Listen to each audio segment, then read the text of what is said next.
एक बार की बात है। एक जंगल में एक बहुत प्यारा सा छोटा सा हिरनी रहती थी। वो बहुत चंचल थी। वो एक जगह ज्यादा दिन तक नहीं रहती थी। दूसरों हिरणों की तरह उसको झुंड में रहना बिल्कुल भी पसंद नहीं था। इसी कारण वो सारा दिन इधर उधर घूमती रहती थी।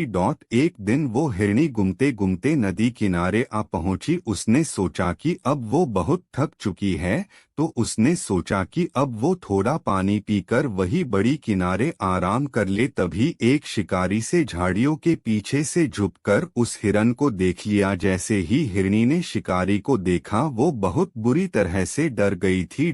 शिकारी को देखकर हिरनी वहां से भागना शुरू कर दी। कुछ दूर जाने के बाद हिरनी को एक मकई का पेड़ दिखा। उसने सोचा कि इसके पहले शिकारी आकर मेरा शिकार कर ले, तो उससे पहले ही मुझे इस खेत में जाकर छुप जाना चाहिए और शिकारी मुझे देख नहीं पाएगा और मैं बच जाऊंगी। और इतना कहकर हिरण मकई के पेड़ के खेत में जा छुपी थी।